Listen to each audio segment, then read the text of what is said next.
Dear students, welcome to the lecturer group. जैसा कि आपको पता है कि 8.4 से पहले वाले तमाम टॉपिक्स जो हैं वो हमने पहली वीडियो में फर्स्ट लेक्चर में कवर कर लिए थे। अब इस टॉपिक से ऑनवर्ड जो है हम सेकंड लेक्चर में कवर करने लगे हैं। तो अगर आपने नहीं देखा फर्स्ट लेक्चर, वो भी ज़रूर देखिएगा। ये बहुत इंपॉर्टेंट टॉपिक है, लॉन्ग क्वेश्चंस में बारहा आया है, तो इसलिए मैं इसको सेपरेट वीडियो में डिस्कस कर रहा हूँ। अब जो हमारा नेक्स्ट टॉपिक है वो है variation of periodic properties in periods and groups.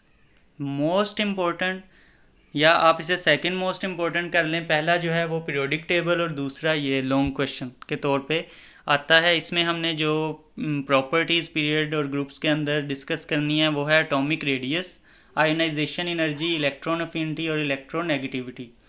ये चार चीज़ें हमने डिस्कस करनी है। और आप पीरियोडिक टेबल को अभी तक तो आपने ये ही समझा है कि उससे हम क्या क्या पता लगा सकते हैं, ग्रुप्स से, पीरियड से, नंबर ऑफ़ शेल वगैरह, और इलेक्ट्रॉन की तादाद कितनी है वैलेंस शेल में, और इसके साथ साथ एटॉमिक नंबर के लिहाज से उसे अरेंज किया जाता है। लेकिन अब हम मज़ीद उस पीरियोडिक टेबल को देख के आप क्या क्या चीज़ें समझ सकते हैं उनको डिटेल में डिस्कस करेंगे। आपने ये याद रखना है कि जो पीरियोडिक टेबल है हमारे पास, वो इतने अटैम्प्ट्स के बाद बना है, तो वो बहुत इफ़ेक्टिव है। वो हमें बहुत सारी चीज़ें जो हैं एलिमेंट्स के बारे में वो कन्वे कर देता है खुद ब खुद। तो इस चीज़ को जहन में रखते हुए ये टॉपिक को मैं स्टार्ट करता हूँ। Periodic properties of elements recur due to similar electronic configuration in the outer most shell, ये एक्सप्लेन कर चुके हैं हम। Atomic radius, ionisation energy, electron affinity और इलेक्ट्रोनेगेटिविटी को डिटेल में अब हमने स्टडी करना है। बेसिक इसमें हमने दो चीज़ें जो हैं वो मेन बतानी होती हैं, एक तो डेफिनेशन और एक उसका पीरियोडिक टेबल में ट्रेंड। ट्रेंड से मुराद होती है कि पीरियोडिक टेबल में जब हम पीरियड में मूव करते हैं लेफ़्ट से राइट, तो क्या एटॉमिक रेडियस बढ़ेगा या कम होगा। ठीक है, ये ट्रेंड होता है। या ऊपर से जब हम नीचे को एक ग्रुप में मूव करेंगे तो बढ़ेगा या कम होगा, इसे हम ट्रेंड बोलते हैं। तो इस ट्रेंड से जो है आपने परेशान नहीं होना, बहुत इजी है। सबसे पहले हम इसकी डेफिनेशन करेंगे एटॉमिक रेडियस की, नंबर 2 पे हम उसका ट्रेंड देखेंगे। तो एटॉमिक रेडियस की डेफिनेशन यूँ है: the atomic radius is defined as the half the distance between the nuclei of two identical bonded atom.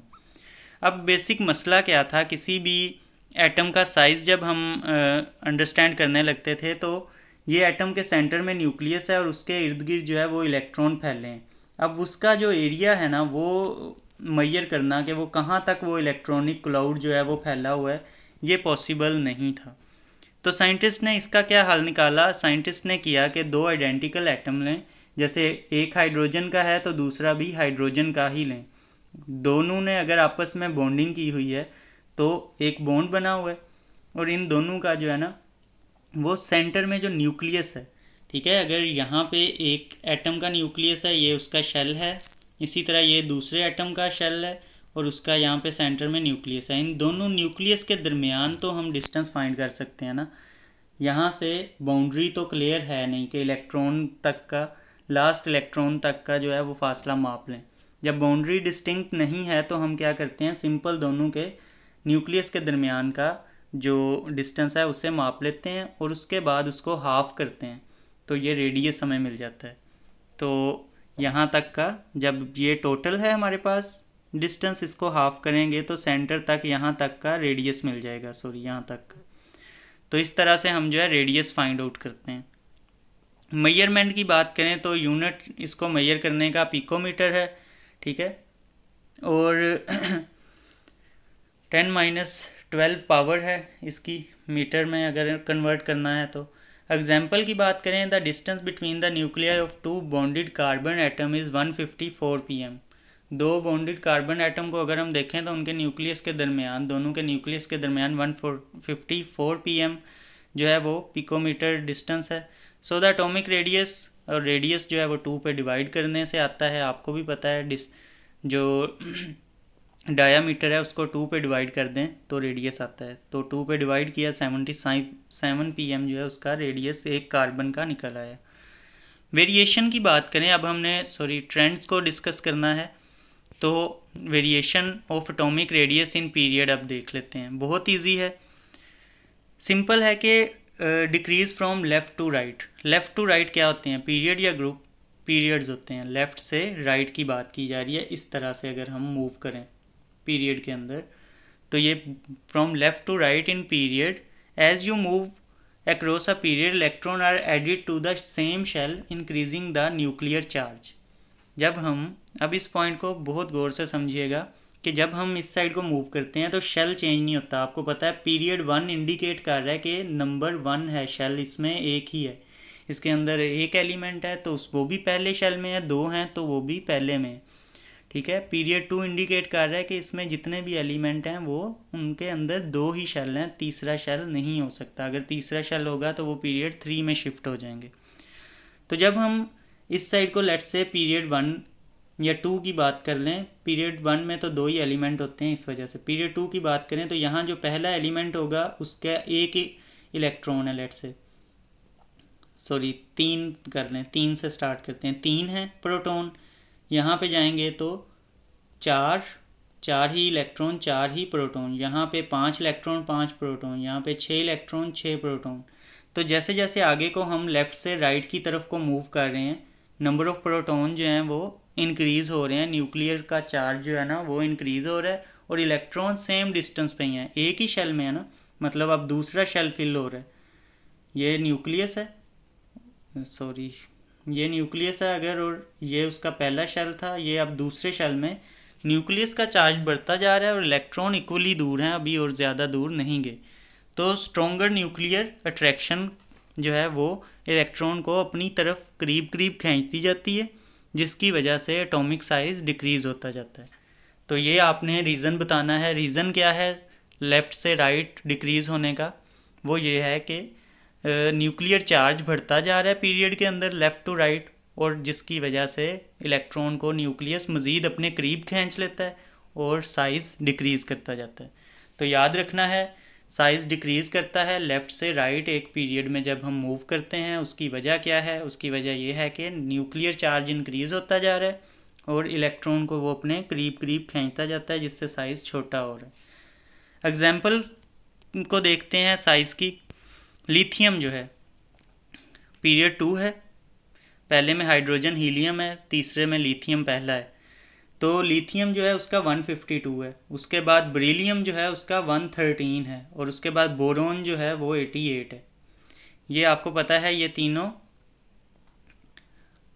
एक ही जो पीरियड के अंदर ये सारे पाए जा रहे हैं, ये तमाम एलिमेंट्स। तो उनका साइज़ देखें कि आगे को जैसे जैसे मूव कर रहे हैं लेफ़्ट से राइट की तरफ, तो 152, 113, 88, 77, 75, 73। मैं पीरियोडिक टेबल से भी आपको एक नज़र दिखाता हूँ। ये तो पीरियोडिक टेबल को देख के हमें पता चल गया कि इसका जो साइज़ है वो बड़ा है, इसका साइज़ लेफ़्ट से राइट की तरफ साइज़ डिक्रीज़ होता है, तो इसका साइज़ छोटा है।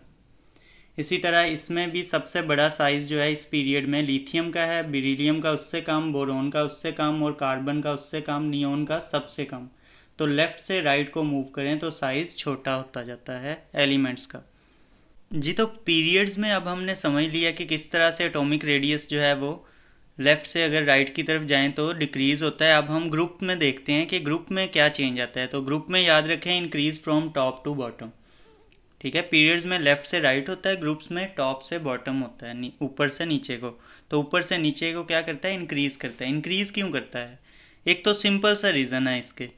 पहला रीज़न क्या है कि चूँकि हम जब नीचे को मूव करते हैं तो पहला जो एलिमेंट है वो पीरियड 1 में है, दूसरा पीरियड 2 में, तीसरा पीरियड 3 में। पीरियड मतलब नंबर ऑफ़ शेल, तो पहला जो एलिमेंट है उसका नंबर ऑफ़ शेल ही 1 होता है, ठीक है। अगर ये उसका न्यूक्लियस है तो ये उसका शेल है। दूसरा जो है उसमें शेल 2 हो जाते हैं, साइज़ बढ़ गया। तीसरा जो है उसमें 3 हो गए और साइज़ और बढ़ गया। चौथे में 4, और इस तरह साइज़ जो है वो डाउन द ग्रुप नीचे को जब हम टॉप से बॉटम की तरफ जाएं तो बढ़ता जाता है। तो पहली बात तो ये है। दूसरी बात क्या है? दूसरा ये है कि जो इलेक्ट्रॉन होते हैं, जैसे ये इलेक्ट्रॉन है, एक ये इलेक्ट्रॉन है और एक ये इलेक्ट्रॉन है, इनके ऊपर नेगेटिव चार्ज हैं, इसलिए मैंने यहाँ पे नेगेटिव नेगेटिव डिस्प्ले किया है। वहीं पे जो हमारे पास सेंटर में न्यूक्लियस है वो पॉजिटिव है।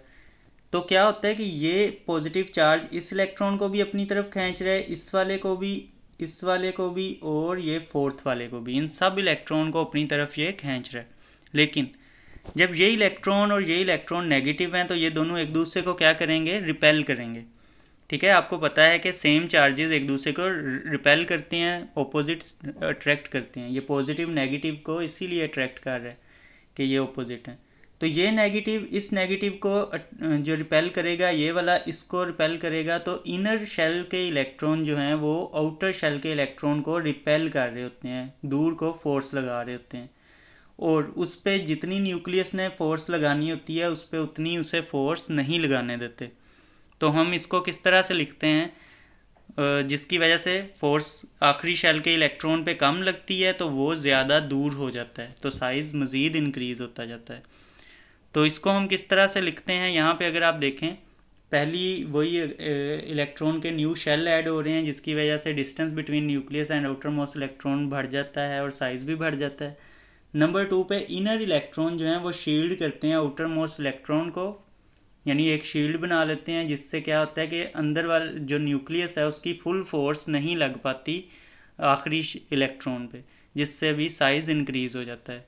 तो ये दो मेन वजूहात हैं। अब हमने जो है वो एग्जांपल देखनी है। एग्जांपल में देखें, पहला जो ग्रुप है उसमें लिथियम का 152 है एटॉमिक रेडियस। हाइड्रोजन को हम नहीं इसमें डिस्कस करते क्योंकि वो थोड़ा सा स्पेशल एलिमेंट है। नेक्स्ट सोडियम जो है उसका 186 है, बढ़ गया। पोटाशियम का उससे भी ज़्यादा 227 और रुबिडियम जो है उसका 248। एक बार मैं आपको दिखा देता हूँ पीरियोडिक टेबल से भी।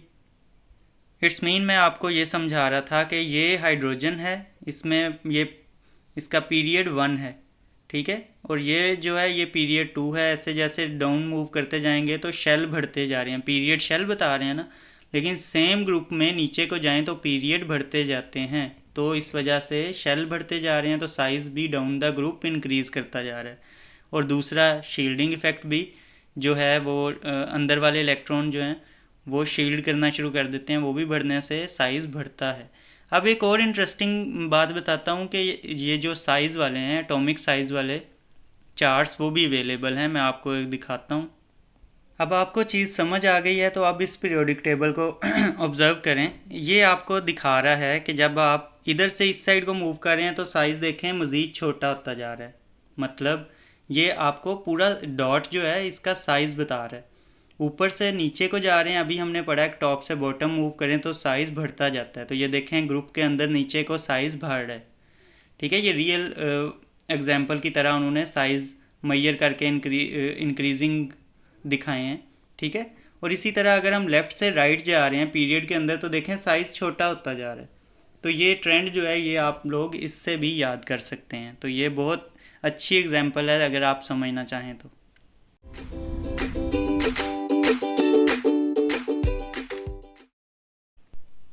एटॉमिक रेडियस को समझने के बाद जो नेक्स्ट है हमारे पास वो है आयोनाइजेशन एनर्जी। आगे जो ट्रेंड्स हैं वो इजी हो जाएंगे क्योंकि वो तमाम रेडियस पे ही डिपेंड कर रहे होते हैं। डेफिनेशन बता देता हूँ, आयोनाइजेशन एनर्जी कहते किसे हैं, the amount of energy required to remove the most loosely bonded electron from the valence shell of an isolated gaseous atom. यानी ये वो कम से कम अमाउंट ऑफ एनर्जी है जो किसी भी एटम के आखिरी शेल में मौजूद इलेक्ट्रॉन को उसमें से निकलवाने में हेल्प आउट कर सकती है या निकाल सकती है। मतलब ये एक एटम है जिसका न्यूक्लियस है, उसका आखिरी शेल लेट से यहाँ पे है, उसमें एक इलेक्ट्रॉन है, पॉजिटिव चार्ज अंदर को खींच रहा है, नेगेटिव चार्ज ये दोनों एक दूसरे को खींच रहे हैं। लेकिन ये इलेक्ट्रॉन जो इसमें से स्केप कब कर सकता है, एक ख़ास एनर्जी तक तो पॉजिटिव इसको अपनी तरफ खींच सकता है, लेकिन उससे ज़्यादा अगर इस इलेक्ट्रॉन में एनर्जी आ गई तो ये इस शेल से जंप करके आगे जाने की कोशिश करेगा और शेल से ही निकल जाएगा। तो ये आपने याद रखना है कि वो कम से कम अमाउंट ऑफ एनर्जी जो इसे इस शेल से निकलवा सकती है उसको हम क्या कहते हैं, आयोनाइजेशन एनर्जी। इसकी डेफिनेशन अगेन मैं सुना देता हूँ, the amount of energy required to remove most loosely bonded electron from the valence shell of an isolated gases atom. इसका यूनिट क्या होता है जिसमें हम इस एनर्जी को मेजर करते हैं, वो है किलो जूल्स पर मोल। फर्स्ट आयोनाइजेशन एनर्जी हम किसे कहते हैं, जो पहला इलेक्ट्रॉन किसी भी एटम के आखिरी शेल से निकालें तो उसे कहते हैं first ionization energy.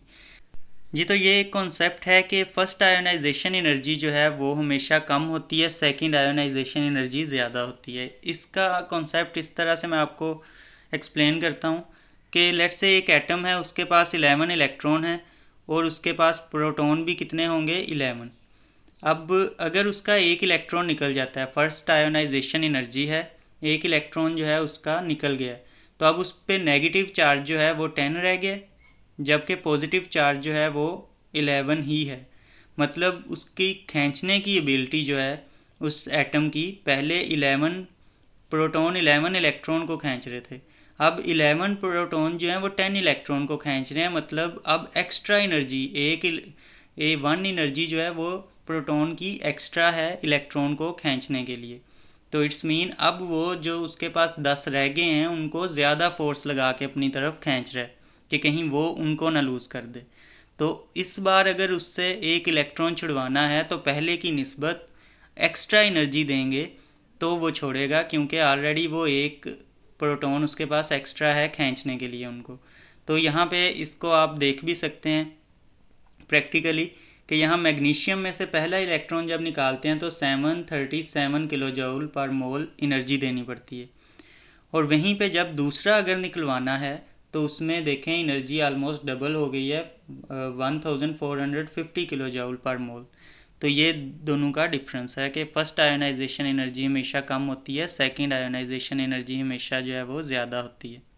Variation of ionisation energy in periods and groups. अगर हम पीरियड में देखें, पीरियड में जब भी हम देखें तो लेफ़्ट से राइट मूव करते हैं, तो इंक्रीज़ करती है लेफ़्ट टू राइट।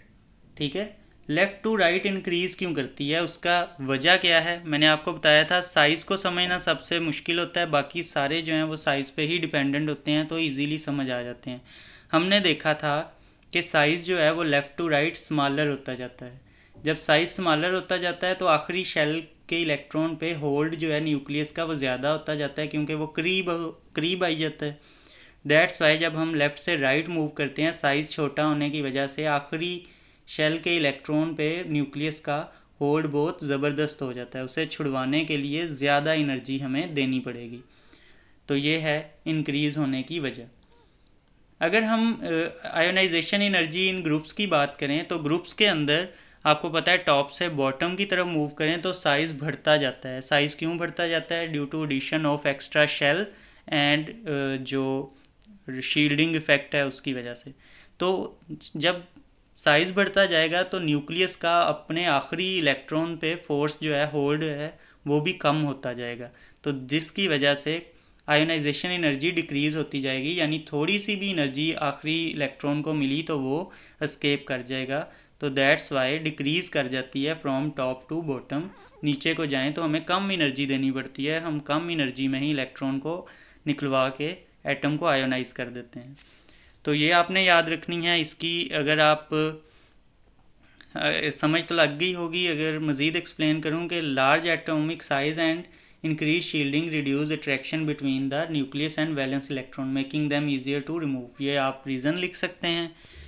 तो यहाँ पे आप एग्जांपल के तौर पे देख सकते हैं, सेकंड पीरियड है लिथियम बेरिलियम बोरॉन, और जिस तरह हम लेफ़्ट से राइट की तरफ जा रहे हैं एनर्जीज़ जो हैं वो देखें आयोनाइजेशन की वो इंक्रीज़ हो रही है, क्योंकि साइज़ छोटा होता जा रहा है इस साइड पे।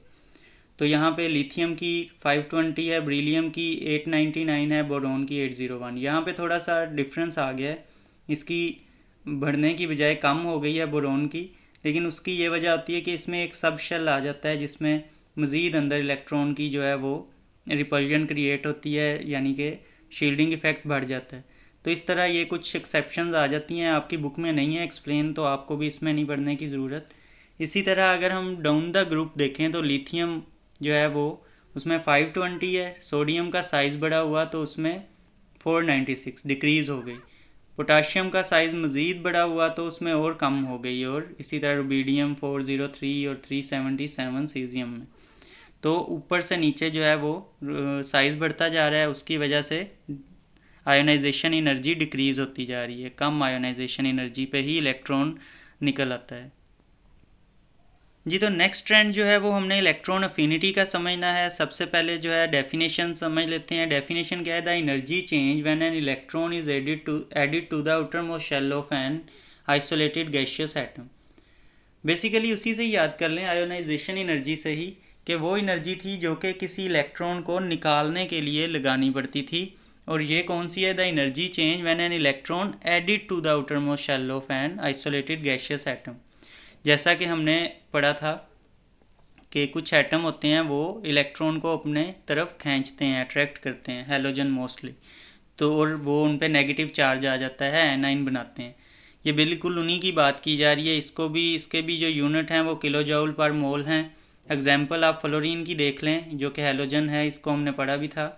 इलेक्ट्रॉन जो है इसमें ऐड हुआ और इसमें जो एनर्जी है वो 328 किलो जूल पर मोल है।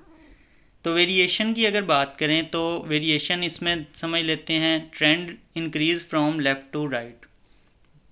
इंक्रीज़ करती है लेफ़्ट से राइट, जिस तरह साइज़ जो है वो लेफ़्ट से अगर हम राइट मूव करें तो डिक्रीज़ करता है। ये भी बेसिकली साइज़ के ऑपोजिट है।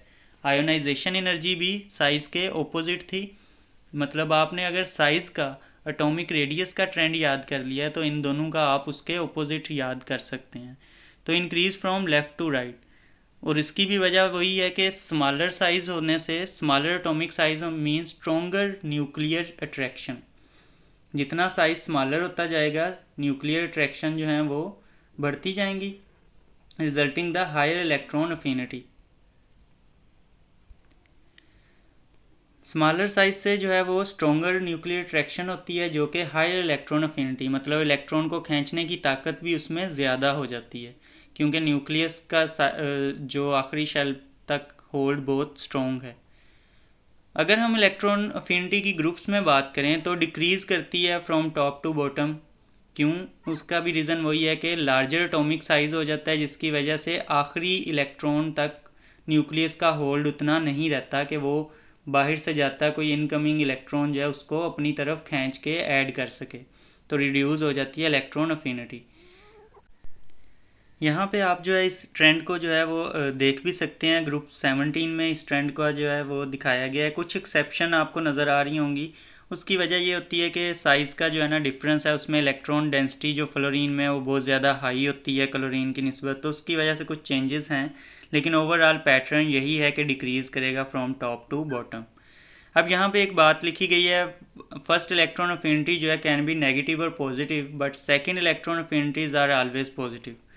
अब इसको यूँ एक्सप्लेन किया जाता है कि पहले जब इलेक्ट्रॉन ने ऐड होना होता है तो वो न्यूट्रल एटम है। न्यूट्रल एटम में जब मोस्टली इलेक्ट्रॉन हम ऐड करते हैं तो एनर्जी जो है वो रिलीज़ होती है। लेकिन जब एक इलेक्ट्रॉन ऑलरेडी आ गया तो अब वो एटम जो है वो उसके ऊपर नेगेटिव चार्ज आ गया, ठीक है, वो नेगेटिवली चार्ज है। मज़ीद एक इलेक्ट्रॉन जब आएगा उसमें हमने ऐड करना है तो पहले ही वो नेगेटिव है, नेगेटिव नेगेटिव को रिपेल करेंगे, तो हमें अच्छी खासी जो है वो एनर्जी प्रोवाइड करनी पड़ेगी उसको ऐड करवाने के लिए। तो इसमें जो एनर्जी है वो हमेशा पॉजिटिव आती है। फिर सेकंड जो इलेक्ट्रॉन अफिनिटी होती है वो हमेशा पॉजिटिव इसलिए होती है। नेक्स्ट मूव करते हैं अब इलेक्ट्रोनेगेटिविटी पे। इलेक्ट्रोनेगेटिविटी की सबसे पहले जो है हमारे पास डेफिनेशन है। डेफिनेशन को देखें तो ability of an atom to attract a shared pair of electron toward itself in a bond. एक बॉन्ड के अंदर जो शेयरिंग से बनता है कोवलेंट बॉन्ड, उसमें शेयर्ड पेयर ऑफ इलेक्ट्रॉन को खींचने की ताकत जो होती है उसे हम क्या कहते हैं? इलेक्ट्रोनेगेटिविटी। यूनिट्स की बात करें तो measured on the Pauling scale. Key points क्या हैं? Most electronegative element are found in the top right corner of the periodic table. ठीक है, राइट टॉप राइट कॉर्नर के ऊपर फ्लोरीन, ऑक्सीजन, नाइट्रोजन जो हैं ये इलेक्ट्रोनेगेटिव होते हैं। इसी तरह लीस्ट इलेक्ट्रोनेगेटिव एलिमेंट जो हैं वो मोस्ट इलेक्ट्रोपॉजिटिव होते हैं, यानी कि found in bottom left corner. Bottom left corner पे सबसे ज़्यादा इलेक्ट्रोपॉजिटिव यानी इलेक्ट्रोनेगेटिव के उलट पाए जाते हैं, जो कि लीस्ट इलेक्ट्रोनेगेटिव होते हैं। अगर हम ओवरऑल वेरिएशन की ही बात करें, जिस तरह से हमने पीरियड और ग्रुप्स के अंदर समझना होता है, तो मैंने आपको बताया था कि अगर आप एटॉमिक साइज़ को याद कर लें तो बाकी तमाम जो ट्रेंड्स हैं वो उसी को ही फॉलो करते हैं। तो यहाँ पे देखें, ट्रेंड जो है increase from left to right due to decrease atomic size and increasing nuclear charge. हमें पता है कि ऑपोजिट हो जाना है उसके। लेफ़्ट टू राइट जो है वो साइज़ क्या करता है? डिक्रीज़ करता है एटॉमिक साइज़। तो इलेक्ट्रोनेगेटिविटी क्या करेगी? इंक्रीज़ करेगी due to increase nuclear charge, क्योंकि चार्ज जो है आपको पता है कि जब हम लेफ़्ट से राइट मूव करते हैं तो शेल नहीं बढ़ते, न्यूक्लियस का चार्ज बढ़ता रहता है। इसी तरह अगर हम ग्रुप्स की बात करें तो टॉप से बॉटम की तरफ अगर जाएं तो साइज़ जो है वो इंक्रीज़ होता जाता है और इलेक्ट्रोनेगेटिविटी डिक्रीज़ होती है, क्योंकि वीकर न्यूक्लियर अट्रैक्शंस होती हैं अपने लास्ट इलेक्ट्रॉन पे। ऑलरेडी जो हैं वो अपने ही इलेक्ट्रॉन को बड़ी मुश्किल से होल्ड किया होता है, तो एक्स्ट्रा इलेक्ट्रॉन को खींचने की ताकत कहाँ से आएगी, साइज़ इतना बड़ा है। तो इस वजह से डाउन द ग्रुप जो हैं टॉप से बॉटम की तरफ वो डिक्रीज़ करता है इलेक्ट्रोनेगेटिविटी का इफ़ेक्ट। इसको भी आप बुक से इसके एग्जांपल देख लेते हैं। ये तो यहाँ पे आप देख सकते हैं सेकंड पीरियड में लिथियम की 1 है, बेरिलियम की 1.6, बी बोरोन की जो है वो 2, तो इंक्रीज़ करती जा रही है लेफ़्ट से राइट ड्यू टू साइज़ जो है वो डिक्रीज़ कर रहा है और न्यूक्लियर चार्ज इंक्रीज़ कर रहा है। डाउन द ग्रुप अगर देखें तो सबसे ज़्यादा जो इलेक्ट्रोनेगेटिव है फ्लोरीन है, उसके बाद क्लोरीन, ब्रोमीन और आयोडीन डिक्रीज़ कर रही है, क्योंकि साइज़ जो है वो डाउन द ग्रुप इंक्रीज़ कर रहा है और न्यूक्लियर चार्ज जो है लास्ट इलेक्ट्रॉन पे वो इतना इफेक्टिव नहीं रह गया, कम हो गया। इंटरेस्टिंग इन्फॉर्मेशन में देखें, electronegativity is one of the most well known property for explaining why chemical reaction take place. और इलेक्ट्रोनेगेटिविटी जो है वो बहुत इंपॉर्टेंट है, इसकी डेफिनेशन ज़रूर याद कीजिएगा। नेक्स्ट अब हम जो है वो अगला टॉपिक देखते हैं, मेटालिक करैक्टर एंड रिएक्टिविटी। जी तो नेक्स्ट टॉपिक है हमारा metallic character and reactivity. Metallic character की बात करें तो मेटल का मैंने अभी आपको बताया था कि मेटल की बेसिक बात ही ये होती है कि वो कंडक्टर होते हैं। और क्यों होते हैं? क्योंकि उनके इलेक्ट्रॉन इजीली उनके वैलेंस शेल से निकल जाते हैं। जी तो हमने मेटालिक करैक्टर और आयोनाइजेशन एनर्जी में एक लिंक जनरेट किया है। अब हम आयोनाइजेशन एनर्जी से ही मेटालिक करैक्टर का ट्रेंड भी फाइंड आउट कर लेंगे। यहाँ पे देखें कि ionization energy down the group decrease करती है, क्योंकि साइज़ इंक्रीज़ हो जाता है। साइज़ जब इंक्रीज़ हो तो शेल एक नंबर 1 तो शेल जो है वो ऐड होने से साइज़ इंक्रीज़ होता है, और नंबर 2 क्या है, डिस्टेंस जो between valence electron and nucleus वो काफ़ी ज़्यादा हो जाता है, जिसकी वजह से फोर्स ऑफ अट्रैक्शन जो होती है न्यूक्लियस की वो नहीं रहती वैलेंस इलेक्ट्रॉन पे। इट्स मीन अब उसे थोड़ी सी भी एनर्जी मिली तो वो उसको आयोनाइज कर देगी, और आयोनाइजेशन एनर्जी इसलिए डाउन द ग्रुप डिक्रीज़ करती है। और वहीं पे इसके इन्वर्स काम करता है मेटालिक करैक्टर। तो मेटालिक करैक्टर जो है वो इंक्रीज़ कर जाता है डाउन द ग्रुप वहीं पे, और रिएक्टिविटी भी इंक्रीज़ कर जाती है, क्योंकि इजीली जो है वो वैलेंस इलेक्ट्रॉन रिमूव हो जाता है। जितना बड़ा साइज़ है उसमें से इलेक्ट्रॉन निकालना उतना इजी है, क्योंकि न्यूक्लियस का होल्ड नहीं है अपने इलेक्ट्रॉन पे। तो इस वजह से metallic character down the group increase होता है। पीरियड की बात करें तो पीरियड में जब हम लेफ़्ट से राइट मूव करते हैं तो न्यूक्लियस में प्रोटॉन ऐड होते जा रहे होते हैं। शेल नहीं चेंज होता, प्रोटॉन का एडिशन होता जा रहा है, जिसकी वजह से न्यूक्लियर चार्ज इंक्रीज़ होता है और साइज़ छोटा होता जाता है। तो number of proton in the nucleus increase pulling valence electron closer. Size छोटा हो जाएगा क्योंकि इलेक्ट्रॉन पास पास आ जाएंगे। This stronger nuclear pull make it harder for atom to lose electron.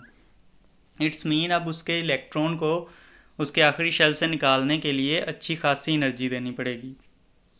It's mean के हमारी जो आयोनाइजेशन एनर्जी है वो इंक्रीज़ होती है लेफ़्ट से राइट की तरफ पीरियड में, तो मेटालिक करैक्टर जो है वो डिक्रीज़ होगा, क्योंकि अब इलेक्ट्रॉन निकालना मुश्किल होता जा रहा है। तो जितना इलेक्ट्रॉन निकालना मुश्किल होता जाएगा उतना ही मेटालिक करैक्टर डिक्रीज़ करता जाएगा left to right in a period. तो इस तरह से जो है हमने मेटालिक करैक्टर का जो ट्रेंड है उसको भी स्टडी किया। अब हम रिएक्टिविटी के साथ मेटालिक करैक्टर का क्या वास्ता है इसको देखते हैं कि केमिकल रिएक्टिविटी जो है वो मेटालिक करैक्टर पे किस तरह से डिपेंड करती है। रिएक्टिविटी जो होती है मेटल की वो डाउन द ग्रुप जो है वो इंक्रीज़ होती है due to easier electron loss. ठीक है, डाउन द ग्रुप जो है वो मेटालिक करैक्टर जो है वो इंक्रीज़ कर रहा होता है। क्यों इंक्रीज़ कर रहा होता है? क्योंकि एटम इजीली अपना इलेक्ट्रॉन जो है वो लूज़ कर सकता है ड्यू टू लार्जर साइज़। वहीं पे रिएक्टिविटी इस वजह से इंक्रीज़ कर जाती है। जब मेटालिक करैक्टर इंक्रीज़ करता है तो रिएक्टिविटी भी इंक्रीज़ करती है। ठीक है, यानी जब मेटालिक करैक्टर क्या है, लूज़ करना इलेक्ट्रॉन का। जब लूज़ कर दिया इलेक्ट्रॉन तो अब वो एक पॉजिटिव चार्ज बन गया, अब वो एक आयन है। तो आयन जो है वो रिएक्टिव होता है, उसको उसने अपना जो है एक इलेक्ट्रॉन लूज़ किया हुआ है, तो अब वो उसका ऑक्टेट कंप्लीट नहीं है, उसको कंप्लीट करने की कोशिश करेगा। इसी तरह क्रॉस पीरियड की बात करें तो रिएक्टिविटी डिक्रीज़ करती है due to stronger nuclear attraction, क्योंकि पीरियड में जब हम मूव करते हैं तो साइज़ छोटा होता जाता है और न्यूक्लियस का अपने आखिरी इलेक्ट्रॉन पे होल्ड ज़्यादा हो जाता है, तो इस वजह से रिएक्टिविटी डिक्रीज़ हो जाती है। वहाँ से ना तो इलेक्ट्रॉन निकलता है इजीली और ना ही वो रिएक्टिव होता है एलिमेंट। तो रिएक्टिविटी ऑफ नॉन मेटल की बात करें, ये तो मेटल की बात की है। नॉन मेटल में अपोजिट ट्रेंड होता है compare to metal, like across period reactivity increase as element gain electron more easily. ठीक है, उसमें पीरियड के अंदर जो है आपको पता है कि रिएक्टिविटी इंक्रीज़ होती है क्योंकि एलिमेंट जो है वो गेन कर सकता है इलेक्ट्रॉन मोर इजीली पीरियड के अंदर। पीरियड के अंदर जब हम इस साइड को मूव करते हैं तो प्रोटॉन यानी कि न्यूक्लियर चार्ज जो है वो ज़्यादा होता जाता है, न्यूक्लियस का होल्ड ज़्यादा हो जाता है, तो वो बाहर के इलेक्ट्रॉन को जो है वो ईजीली खींच के अपने अंदर ऐड कर सकता है, तो इस वजह से उसकी रिएक्टिविटी बढ़ती जाती है। और डाउन द ग्रुप जो है वो डिक्रीज़ होती है, क्योंकि down the group larger atomic size की वजह से न्यूक्लियस का अपने इलेक्ट्रॉन पे ही आखिरी होल्ड नहीं है, तो वो एक्स्ट्रा इलेक्ट्रॉन को अपनी तरफ कैसे ऐड करेगा खींच के। तो ये इसमें जो है आपने एक अच्छे से इसको याद रखना है। इसी तरह अगर हम सेकंड पीरियड की बात करें तो सोडियम जो है हाईली रिएक्टिव मेटल है, followed by magnesium less reactive metal. ठीक है, सोडियम जो है उसके बाद मैग्नीशियम आता है, लेफ़्ट से राइट की तरफ मूव कर रहे हैं, तो हमें पता है डिक्रीज़ होती जाती है लेफ़्ट से। लेफ़्ट पे साइज़ जो है वो बड़ा है, राइट पे साइज़ छोटा है, न्यूक्लियस का चार्ज इंक्रीज़ हो गया। Aluminium and silicon are even less reactive. उसके बाद एलुमिनियम और सिलिकॉन आते हैं, वो मज़ीद कम रिएक्टिव हो जाते हैं क्योंकि न्यूक्लियस का होल्ड जो है अपने आखिरी इलेक्ट्रॉन पे ज़्यादा होता जा रहा है। और toward non metal reactivity increase gain, और नॉन मेटल की तरफ जो है रिएक्टिविटी इंक्रीज़ जो है वो अगेन से इंक्रीज़ होना शुरू हो जाती है। ठीक है, जैसे ही फिर आगे नॉन मेटल आ जाते हैं तो रिएक्टिविटी इंक्रीज़ होना शुरू हो जाती है। फ्लोरीन जो है वो हाईली रिएक्टिव है नॉन मेटल में। ठीक है, फ्लोरीन पे जाके ये नहीं है कि यहाँ से लेफ़्ट टू राइट जो है वो रिएक्टिविटी टोटल सेम पैटर्न को फॉलो नहीं करती। रिएक्टिविटी जो है वो पहले स्टार्ट में मेटल से जब स्टार्ट होती है तो बहुत फास्ट होती है रिएक्टिविटी, लेकिन जैसे जैसे आगे को जाते हैं तो रिएक्टिविटी कम होना शुरू हो जाती है। फिर जैसे ही नॉन मेटल स्टार्ट होते हैं अगेन रिएक्टिविटी फास्ट होना शुरू हो जाती है, ज़्यादा होना शुरू हो जाती है। तो ये आपने अपने जहन में रखना है। की पॉइंट्स क्या हैं? The metallic character of an element largely determine its reactivity. Metal with higher metallic character are more reactive. ठीक है, जो मेटेलिक करैक्टर होता है वो एलिमेंट की रिएक्टिविटी को डिटरमिन करता है लार्जली, और मेटल जो कि जिनका हायर मेटेलिक करैक्टर है वो ज़्यादा रिएक्टिव भी होते हैं, यानी जो इजीली मेटल अपना इलेक्ट्रॉन लूज़ कर सकते हैं उनकी रिएक्टिविटी भी ज़्यादा होती है। बुक से अब हम इस चैप्टर का ओवरव्यू लेते हैं। मेटेलिक करैक्टर जो है उसको हमने डिफ़ाइन किया सबसे पहले, फिर आयनाइजेशन एनर्जी से रिलेट किया, फिर हमने उसके ट्रेंड को लेफ़्ट टू राइट पीरियड में और ग्रुप्स में स्टडी किया, और इसी तरह हमने जो है वो नॉन मेटल और मेटल दोनों की रिएक्टिविटी के साथ क्या जो है वो बनता है रिलेशन, उसको भी अंडरस्टैंड किया। साथ साथ हमने एलुमिनियम, सिलिकॉन, सेकेंड पीरियड्स के एलिमेंट्स को भी डिस्कस किया। थिंग्स टू नो में है metallic character of metal generally determine it's level of reactivity, इसको भी अंडरस्टैंड किया। अब नेक्स्ट टॉपिक है डेंसिटी। तो डेंसिटी की टर्म्स को पहले नोट से देखते हैं। डेंसिटी को देखें तो डेफिनेशन क्या है? The mass of a substance per unit volume expressed in gram per centimetre cube. तो basically mass of a substance per unit volume जो है उसे हम डेंसिटी कहते हैं। ट्रेंड की अगर बात करें तो पीरियोडिक टेबल से हमें इसका भी ट्रेंड मिल जाता है।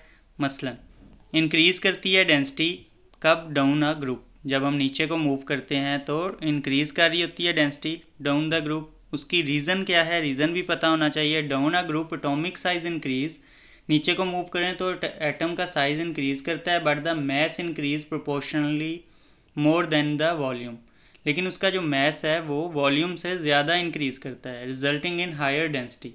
अब यहाँ पे देखें दो चीज़ें, the mass of a substance per unit volume. अब यहाँ पे जब डाउन द ग्रुप मूव करते हैं तो मैस इंक्रीज़ कर रहा है लेकिन मोर देन वॉल्यूम। ठीक है, तो वॉल्यूम से ज़्यादा इंक्रीज़ कर रहा है, जिसकी वजह से डेंसिटी हायर होती जाती है। ट्रेंड अक्रॉस पीरियड की बात करें तो density varies less significantly but does not follow a strict pattern.